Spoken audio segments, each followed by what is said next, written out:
जय सिया राम। मैं आचार्य राजेश श्री राम जन्मभूमि अयोध्या से प्रिय दर्शकों प्रस्तुत हूँ आप सबके समक्ष जुलाई महीने का राशिफल लेकर के। कई मायनों में अति महत्वपूर्ण है जुलाई महीना और धनु राशि के जातकों के लिए तो विशेष। इस वीडियो में जानेंगे आपके स्वास्थ्य का हाल, धनागमन, धन संचयन, शिक्षा, संतान, प्रेम, प्यार, व्यापार व्यवसाय, गृहस्थ जीवन, करियर और भाग्य की स्थिति के बारे में विस्तार से चर्चा करेंगे। ऐसे उपायों की भी चर्चा करेंगे जिससे महीना आपके लिए बेहद खास सिद्ध हो, उपलब्धियों भरा हो। धनु राशि के जातकों के लिए बता दूं कि ये राशिफल आपके चंद्र राशि के आधार पर बनाया गया है और यदि आपकी लग्न कुंडली में चंद्रमा 12वें भाव में 9 नंबर की राशि पर बैठा हुआ है तो आपकी धनु राशि हुई। यदि आपको अपनी चंद्र राशि नहीं पता है तो अपने प्रचलित नाम के आधार पर भी इस वीडियो को देखकर लाभ उठा सकते हैं। आइए प्रारंभ में देखते हैं कि ग्रहों ने इस महीने आपके लिए कैसी फील्डिंग सेट की है। तो लग्न अर्थात आपकी राशि स्थान खाली है, द्वितीय स्थान खाली है। आपके तृतीय स्थान पर शनिदेव अपनी ही मूल त्रिकोण राशि कुंभ राशि पर विराजमान है और विशेष परिवर्तन होने जा रहा है। अति विशिष्ट कहना चाहिए कि 30 नवंबर से इनकी गति परिवर्तित हो रही है और ये वक्री हो रहे हैं 30 जून से लेकर के 15 नवंबर तक ये वक्री अवस्था में रहेंगे लगभग 139 दिनों के लिए। इसके राशिफल का, शनि के वक्रत्व का, वक्री शनि के राशिफल का एक वीडियो मैंने बना रखा है। इस वीडियो के अंत में उसका लिंक दे देंगे तो विस्तार से उसमें वक्री शनि के बारे में आप जानेंगे, उनके राशिफल के बारे में जानेंगे। उसके बाद राहु आपके चतुर्थ स्थान पर बैठे हुए हैं। पंचम स्थान पे मंगल अपनी ही मूल त्रिकोण राशि मेष राशि पे विराजमान है, बहुत शुभ परिणाम दे रहे हैं। 12 जुलाई तक यही रहेंगे। 12 जुलाई के बाद फिर ये छठे स्थान पर गोचर कर जाएंगे और यहाँ पर विराजमान रहेंगे लगभग 26 अगस्त तक। यहाँ पर विराजमान रहेंगे लगभग 43-44 दिन का ये गोचर मंगल का बहुत विशिष्ट होगा। 12 जुलाई से लेकर के 26 अगस्त तक। गुरुदेव पहले से आ चुके हैं। देवगुरु बृहस्पति आपके छठे स्थान पर गोचर कर रहे हैं। सूर्यदेव 16 जुलाई तक यहाँ रहेंगे मिथुन राशि पर सप्तम स्थान पर। 16 जुलाई के बाद में आपके अष्टम स्थान चले जाएंगे जहाँ पर 16 अगस्त तक विराजमान रहेंगे। शुक्र यहाँ पर 7 जुलाई तक ही आपके सप्तम स्थान पर रहेंगे। 7 जुलाई को गोचर कर जाएंगे आपके अष्टम स्थान पर और यहाँ पर रहेंगे ये पूरे महीने 31 जुलाई तक यहाँ पर विराजमान रहेंगे। बुध यहाँ पर 19 जुलाई आप अष्टम स्थान पर आपके विराजमान रहेंगे 19 जुलाई के बाद। 19 जुलाई के बाद बहुत खूबसूरत गोचर करते हुए 9वें स्थान पर चले जाएंगे जो आपके लिए बेहद शुभ होगा। और यहाँ पर वो वक्री भी होंगे कुछ समय के लिए, 2-3 दिन के लिए स्थान परिवर्तित करके पुनः आ जाएंगे कर्क राशि पे, लेकिन पुनः सिंह राशि पर चले जाएंगे। तो कुल मिलाकर के 9वें स्थान पर ही उनका विशेष परिणाम होगा। और आपके 10वें स्थान पर केतुदेव विराजमान हैं। बाकी 11वां और 12वां दोनों स्थान खाली। आइए जानते हैं इसका रिजल्ट क्या होगा। पहले तो स्वास्थ्य के बारे में जानते हैं कि धनु राशि के जातकों का स्वास्थ्य कैसा होगा, क्योंकि स्वास्थ्य ही सबसे बड़ा धन है हमारा। स्वास्थ्य है तो सब कुछ है, स्वास्थ्य नहीं है तो कुछ नहीं है। तो लग्नेश देवगुरु बृहस्पति छठे स्थान पर गोचर कर रहे हैं। फलतः स्वास्थ्य के लिए गुरु का ये गोचर बिल्कुल अच्छा नहीं है। इसलिए आपको विशेष सलाह दी जाती है कि आप अपने स्वास्थ्य का ख्याल रखें। तो क्या जुलाई महीने में ही? नहीं साहब, ये आपको 14 मई 2025 तक अपने स्वास्थ्य का विशेष ध्यान रखना पड़ेगा। प्रेडिक्शन के तौर पे ले तो इस बीच आपको डॉक्टर के पास बार बार जाना पड़ेगा। लंबी दवाई आपकी चल सकती है और कुछ विशेष जैसे कि लीवर आदि में भी समस्याएं पैदा हो सकती हैं। भले ही अभी वो पता न चल रही हो, बाद में वो समस्या उभर कर आ सकती है। तो बृहस्पति के कारण से आपके राशि के स्वामी जब छठे जाएंगे तो थोड़ी समस्या स्वास्थ्य में जरूर पैदा करेंगे। स्वास्थ्य का आपको विशेष ख्याल रखना पड़ेगा। अच्छी बात यह है कि 12 जुलाई को भूमिपुत्र मंगल छठे आ जाएंगे। तो भूमिपुत्र मंगल का छठे स्थान पर बैठना उपचय स्थान है, यहाँ पर वो ग्रोथ देंगे और आपको स्वास्थ्य संबंधी समस्याओं से निजात दिलाने का प्रयास करेंगे। और 26 अगस्त तक आपको काफ़ी राहत स्वास्थ्य में मिलेगी मंगल देव के आ जाने से, लेकिन समस्या का पूर्ण निदान नहीं हो पाएगा। ये मैं आपको डराने के लिए नहीं बता रहा हूँ, ये मैं इसलिए बता रहा हूँ कि आप सचेत रहें, सावधान रहें और अपने स्वास्थ्य को बेहतर बनाने के लिए औषधियों पर ही डिपेंड न रखें। कुछ ज्ञान अर्जित करिए कि आप प्राकृतिक चिकित्सा से कैसे इसको सही कर सकते हैं, जैसे कि योग, प्राणायाम, योगाभ्यास, इन सब चीज़ों को भी इसमें शामिल करिए तो विशेष लाभ आपको प्राप्त होगा। अब धनागमन की स्थिति देखें तो धनागमन आपके सोर्स ऑफ इनकम के स्वामी हैं शुक्राचार्य। तो शुक्रदेव आपकी राशि से सप्तम बैठे हुए थे और अगर एकादश से जोड़ा जाए तो ये नवम हुए। अपने एकादश से नवम और राशि से सप्तम, कुल मिलाकर के बहुत अच्छी व्यापार व्यवसाय में स्थिति बहुत अच्छी दिखा रहे हैं। व्यापार में अगर आपका कपड़े का व्यापार है, यदि आपका इत्र, ज्वेलरी, फैशन से संबंधित, डिज़ाइन से संबंधित, उसमें विशेष लाभ दे रहे हैं। आय के अतिरिक्त मार्ग विकसित होंगे और ज़्यादा आपको लाभ देंगे। 7 जुलाई तक ही यहाँ रहेंगे, इसके पहले शुक्र का लाभ आपको प्राप्त हो चुका है, इसमें कोई दो राय नहीं, और 7 जुलाई तक प्राप्त होगा। 7 जुलाई के बाद ये अष्टम चले जाएंगे। शुक्र लाभेश होकर अष्टम जाएंगे तो सामान्यता कहा जाए कि लाभेश अष्टम जाएगा तो लाभभंग योग बन जाएगा, लेकिन छठे के भी स्वामी हैं शुक्र, तो विपरीत राजयोग यहाँ बना देंगे तो अष्टम जाने का दोष समाप्त हो जाएगा उनका। फलतः आपके लिए लाभ लाएंगे, अचानक लाभ लाएंगे। अगर आपने शेयर मार्केट में, ट्रेडिंग में, स्टॉक मार्केट में कहीं से भी कहीं पैसा आपने इन्वेस्ट कर रखा था, जहाँ आपने बहुत श्रम न लगाया हो, बहुत पैसा न लगाया हो, वहाँ से भारी मात्रा में लाभ होता हुआ दिख रहा है। और ये ससुराल भी हो सकती है आपके ससुराल से भी आपको लाभ हो सकता है, किसी दूसरे के द्वारा लाभ हो सकता है। तो शुक्र ये लाभ की स्थिति बनाएंगे अष्टम जाकर के, लेकिन अष्टम शुक्र जाकर के थोड़ी सी प्रॉब्लम भी दे सकते हैं। पैंक्रियास से संबंधित कुछ समस्याएं, पेट से संबंधित इंटरनल या उसके नीचे के भागों में भी कुछ समस्याएं आपको दे सकते हैं। अष्टम जाएंगे। अष्टम आकस्मिकता का स्थान है, दुर्घटना का, अंधेरे का, गुप्त विद्याओं का, रहस्यमय चीज़ों का स्थान है। तो कुछ रहस्यमय होंगे आप, लेकिन सूर्य भी आ रहे हैं 16 जुलाई को, तो आपके धनागमन संबंधी कुछ चीज़ प्रकाशित कर देंगे।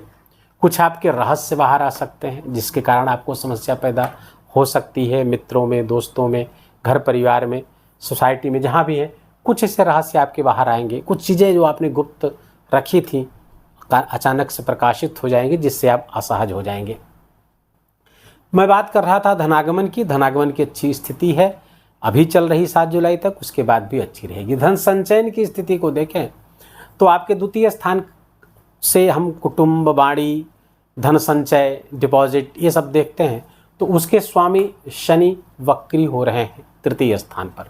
तृतीय स्थान पर है, कुंभ राशि पे, अच्छा है, लेकिन वक्री हो करके तो ये द्वितीय भाव को अपने प्रभाव में ले लेंगे। विस्तार से आप जिस वीडियो की मैंने चर्चा की, शनि के वक्री शनि का वीडियो जो बनाएगा, जिसको इस वीडियो के बाद में मैं लिंक भी दूंगा, उसमें ज़्यादा विस्तार से समझ पाएंगे आप। तो शनि वक्री होकर के द्वितीय स्थान को अपने प्रभाव में ले लेंगे। द्वितीय स्थान धन का भाव है, तो धन वृद्धि तो कराते हुए दिख रहे हैं। धन वृद्धि होगी, डिपॉजिट होगी, संग्रह होगा धन आपका।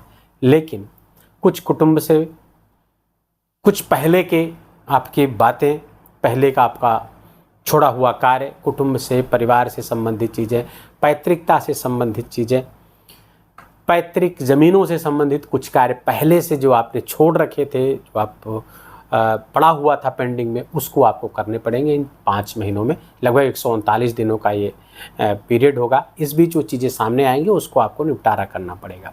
शनि की तृतीय दृष्टि से थोड़ा सा अपने शिक्षा संतान में कुछ समस्याएं आपको कर सकते हैं, यदि आपने दशम संबंधी कार्य ना निपटाए तो। यदि ये कार्य निपट गए तो ये उपचय स्थान पर बैठकर शनि अच्छे ही करेंगे। और शनि की सप्तम दृष्टि आपके भाग्य स्थान पर पड़ेगी, भाग्य को भी जागृत करेगी। पिता के स्वास्थ्य में समस्या जरूर पैदा करेगी, उनके स्वास्थ्य का ख्याल रखें।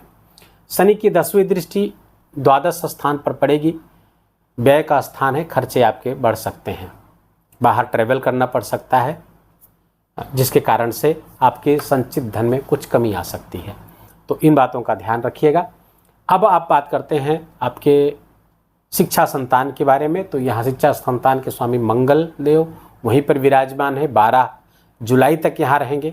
तो अच्छा कर रहे हैं, शिक्षा के लिए भी अच्छा, संतान के लिए भी अच्छा है और इनकम के लिए भी अच्छा है, क्योंकि वो उनकी 7वीं दृष्टि आपके इनकम पर पड़ रही है। तो बहुत अच्छा है, इनकम के लिए भी मंगल बहुत अच्छे। मंगल उसके बाद छठे चले जाएंगे, अच्छा परिणाम देंगे, शत्रुहंता योग बनाएंगे, रोग ऋण शत्रु पर आप हावी होंगे। प्रेम के लिए समय अच्छा नहीं है, क्रोध की अधिकता होगी, जिसके कारण से प्रेम संबंध में विलगाव हो सकता है, संबंध टूट सकता है, ब्रेकअप की नौबत आ सकती है। इसलिए अपने वाणी को, अपने क्रोध को, अपने एग्रेशन को काबू में रखेंगे, तभी आपका संबंध बच पाएगा। पत्नी के, आपके जीवन साथी के बारे में जाने, गृहस्थ सुख के बारे में। तो शुक्र यहाँ पर 16 जुलाई तक हैं और शुक्र भी है, चूँकि 7 तो 7 तक शुक्र है, तो चीज़ों को मैनेज किए रहेंगे। तो गृहस्थ जीवन में सुख, प्रेम, प्यार बना रहेगा। शुक्र के 7 जुलाई के हटते ही सूर्य यहाँ पर अकेले प्रभाव देने लगेंगे। तो 7 जुलाई से लेकर 16 जुलाई के बीच में लगभग 1 हफ्ते का समय आपके गृहस्थ जीवन में समस्या पैदा करने वाला होगा। जीवन साथी से मतभेद, अलगाव की स्थिति बनाएगा, मनमुटाव की स्थिति बनाएगा। हो सकता है आप सबके बीच में बातचीत बंद हो जाए। तो ये कुछ समय का है, उस अपने स्वभाव पर थोड़ा सा आप अंकुश रखिए, क्योंकि सूर्य यहाँ पर अकेले जैसे ही होंगे अपना काम करने लगेंगे। क्रूर ग्रह हैं, समस्या पैदा करेंगे, आप हावी होने की कोशिश करेंगे जीवन साथी पर, जिसका परिणाम 1 हफ्ते के लिए बुरा हो सकता है। सूर्य आपके फिर अष्टम चले जाएंगे। अच्छा, बुध आपके सप्तमेश हैं, बुध इस समय 19 जुलाई तक छठे चले जाएंगे। तो थोड़ा सा जीवन साथी के स्वास्थ्य का ख्याल आपको 19 जुलाई तक रखना होगा, स्वास्थ्य में समस्या हो सकती है। 19 जुलाई के बाद जब आपके सप्तमेश भाग्य स्थान पर चले जाएंगे, तो आपका जीवन साथी आपके लिए भाग्य कारक होगा, सौभाग्यवर्धक हो जाएगा, आपके लिए लाभकारी हो जाएगा। भाग्य से बहुत सारे कार्य बनते हुए चले जाएंगे। जीवन साथी के भाई बहनों संबंधित भी आपको लाभ मिल सकता है, या आपका सहयोग करना पड़ सकता है, उससे भी घर में वातावरण बढ़िया होगा। भाग्य की स्थिति देखें तो भाग्य की स्थिति 16 जुलाई तक तो ठीक है। 16 जुलाई के बाद भाग्येश आपके सूर्य हैं, जो आपके अष्टम जाएंगे। फलता भाग्य साथ नहीं देगा। 16 जुलाई के बाद भाग्य में कुछ कमी महसूस करेंगे आप। भाग्यवश कुछ चीज़ें भाग्य की कमी की वजह से चलते चलते कामों में रुकावट हो सकती है। पिता के स्वास्थ्य में समस्या हो सकती है। ट्रैवल अधिक बढ़ सकता है। धर्म के प्रति, स्पिरिचुअलिटी के प्रति थोड़ा नकारात्मक भाव इस बीच 16 जुलाई से 16 अगस्त के बीच आपको रहेगा। लेकिन यह नकारात्मकता जैसे आएगी, 2 तरीके से नुकसान करेगी। भाग्य की हानि कराएगी, और दूसरा पिता के स्वास्थ्य में, पिता के साथ संबंध में समस्या कराएगी। इसलिए आपको ये नकारात्मकता अपने पास नहीं फटकने देनी होगी, नहीं है तो समस्याएं जटिल हो सकती हैं। करियर संबंधी बात करें तो बुध 19 जुलाई के बाद आपके भाग्य स्थान पर आ जाएंगे। धर्म कर्माधिपति योग बन जाएगा। आप कर्म के पति यहाँ पर बैठ जाएंगे भाग्य भाव पे, तो ये केंद्र त्रिकोण राजयोग बन जाएगा। केंद्र का स्वामी त्रिकोण बैठेगा, तो बुध आपके केंद्र का स्वामी है, दशम का स्वामी है, तो बहुत अच्छा वो सप्तम के भी स्वामी है। दशम से दशम पड़ता है सप्तम, तो ये करियर की ग्रोथ के लिए अच्छा है। बुध 19 जुलाई के बाद कुछ विशेष प्रगति सूर्य के यहाँ होने के बावजूद भी कुछ विशेष प्रगति आपकी करा सकता है। भाग्य से कुछ लाभ आपको करा सकते हैं। भाग्य से आपको नई अपॉर्चुनिटी प्राप्त हो सकती है, और कार्य क्षेत्र में आप कुछ विशेष ग्रोथ कर सकते हैं बुध की विशेष अनुकूलता के कारण। ये रहा आपके लगभग सारे विषयों को मैंने छू लिया है।